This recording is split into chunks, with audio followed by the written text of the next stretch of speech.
Okay, this is the third part of our introduction to molecular genetics, where we're talking about the discovery of DNA. How did we even find out that DNA was the genetic material? And in the last part of this lecture, number 2, we talked about the Avery, McLeod, McClarty experiments that were brought forth in 1944. And we mentioned that what had happened there is that there had been a repeat of Griffith's experiments from 1927. And what they had basically done is added a new element, that new element being that they could selectively kill off some of the potential agents that might be the transforming agents. They could kill off proteins, they could kill off RNases, they could kill off lipases, and they could kill off DNA. In doing this, they found out that only when they killed DNA off, removed it from the system or broke it down by using DNases, that they stopped the process of transformation, okay? Meaning that you had to have DNA in order to have transformation. It didn't occur without it. So their conclusion was the chemistry of transformation is involved in something about DNA. All right. Well, you think, okay, well, this has solved it. We know DNA is a genetic material. Well, no, it didn't. What happens is this. Okay. Remember back from the first lecture we had on this topic, we said that there's chromatin, right? In living cells, DNA isn't just generally naked DNA. It's not sitting there. It's actually complexed up with lots of proteins, different forms, and that whole collection is called chromatin, which ultimately makes up chromosomes. Well, people said, okay, well, what all you've done really is proven is that if you break up DNA somehow, it messes up the protein structure, and even the proteins are still carrying the message, but now they're not in the right configuration or whatever, okay? So by breaking up the DNA, you didn't get rid of the transforming property, you got rid of the ability of proteins to function as a transforming property. And there was a lot of discussion about it, a lot of consideration. People went back and repeated these experiments, got the same results, but people were just in a quandary. No. So basically the idea was that DNA was some kind of structure, and we'll see this later when we talk about it in the DNA structure lecture, but DNA was a physical structure like this frame of a building, the metal frame, and there was proteins where all the important components were piled into in these rooms. Pull apart the frame, you break that, well, the proteins are not able to do their job. They're not organized in a way that they can do transformation. Well, it wasn't until 1952, about 8 years later, that the definitive answer came, okay? By this time, Hershey and Chase were individual and actually a student working in his lab. They were using bacteriophages, and they were able to show, using bacteriophages, that DNA was in fact the genetic material. So how did they do this? Well, first let's look at what a bacteriophage is.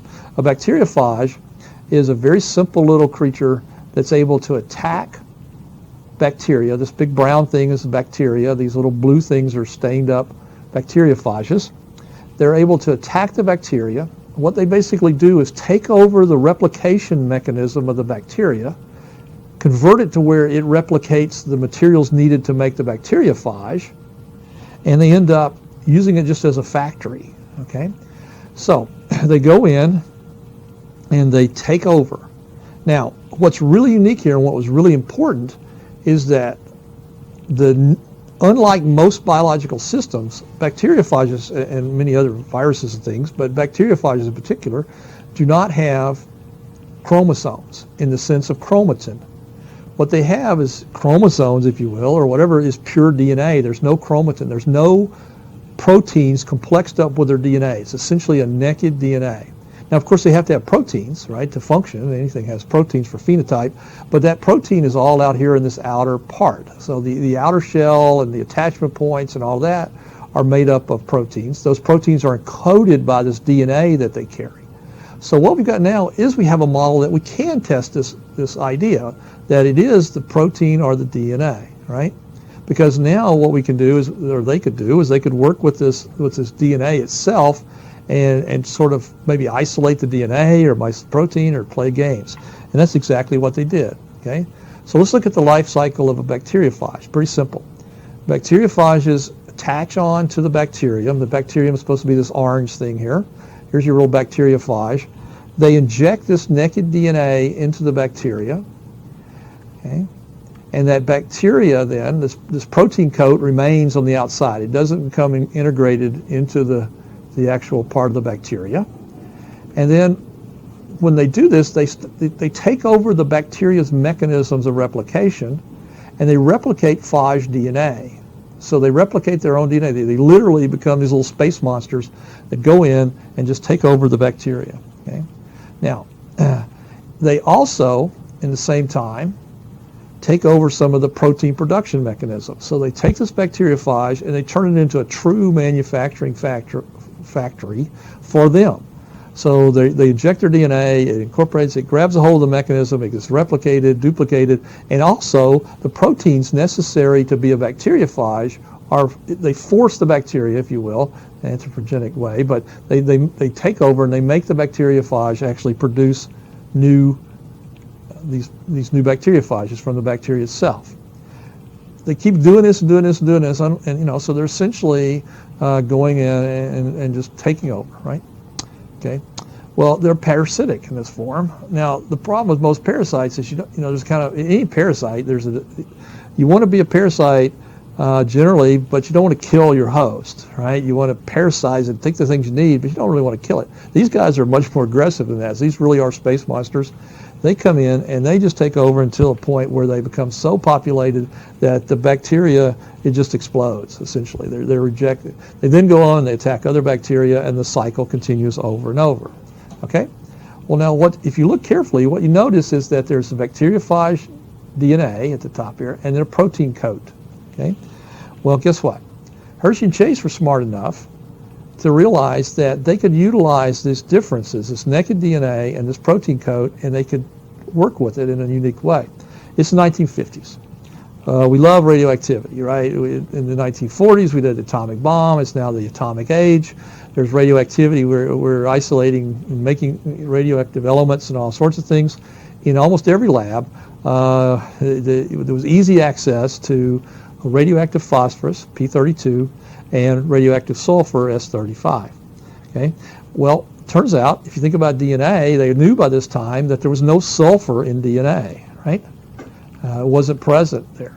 So they could actually take these bacteriophages, grow them up with bacteria in the presence of P32, and they would get this radioactive phosphorus integrated into the DNA, because there is phosphorus in DNA, of course. At the same time, they could independently grow some of these stuff up, and they could label the protein with sulfur, S35, radioactive sulfur, right? And independently. So now they've got a way to specifically label the radioactivity that's found in the DNA or the material there, and specifically with S35 label the protein coat. And once you get that all set up, once you get your bacteriophages set up that way, you simply let them do their work, right? And you see what happens. Okay, now there's some fancy parts of the experiment where they go in, they let the activity go on, they throw them in basically a blender and shear off the bacteriophage outside and all that to make it pure, but that doesn't matter to us. What matters to us is they let it operate and they kind of see what passes through, what passes from generation to generation. And it turns out, not surprisingly for us today, but quite importantly back then, that what moved through was the phosphorus. The new progeny down here were labeled with radioactive phosphorus, P32. None of the S35 passed through. Okay? So what did this say? This said very specifically that the radioactive phages were those that came from the DNA. It didn't require any of the protein to be involved in this transformation process, this is not transformation, but essentially it goes back to those experiments. Okay? DNA, by this one experiment, was in fact the biomolecule of life. Okay? Now, just to kind of link you to your textbook and things, you have this centrifugation going on that results in the pulling apart and all that, but the basic outcome of this is that P32, in this pure naked DNA form, caused a takeover. It transformed the bacteria into bacteriophage factories, okay? Different than what we saw earlier, but that's the same idea. And the S35 had nothing to do with it. The protein had nothing to do with it.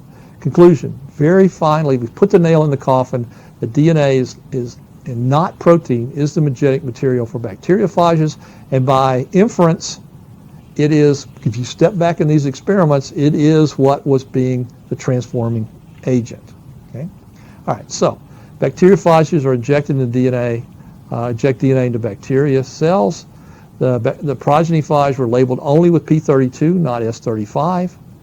DNA, therefore, is responsible for direct phage reproduction. It's not the protein, it's that its form is DNA. And DNA by itself is capable of being the transforming property, or by pushing information from one generation to the next, which is the much broader picture. Okay? So, let's summarize what we know so far. Griffith discovered bacterial transformation, okay, and conducted experiments with that using heat-killed and virulent and avirulent forms. Avery McLeod-McClarty took that and used new technology to figure out that what was working in Griffith's experiment was DNA, most likely DNA. Still a lot of argument and fighting about it because, how could DNA possibly be the right coding material? Hershey and Chase said, yep, that's what it is when you only need DNA. So it took until the 1950s, okay? Your grandparents were alive back then, in the 1950s most likely, back then, okay, for DNA to be accepted as a genetic material. And it seems like a long time to you, but it wasn't very long ago. Up until that point, there'd been lots of confusion about it. So you can see now, while we're about to have this massive growth, we now know it's DNA. We now have mechanisms to isolate DNA effectively. We can play with it and understand it. And suddenly, the world of genetics just took off because we know what the genetic material is. We now understand so much about how to work with it material. All right. What we don't know, though, at this point, is what's the next series of lectures. We don't know what the DNA really looks like in living systems. We know what it's made of. We know it's been known that now for half a century.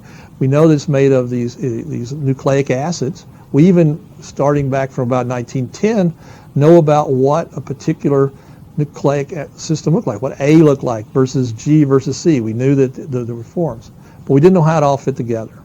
So next series of lectures, we're going to talk about how all this came together and how we figured out what the actual structure of DNA finally was.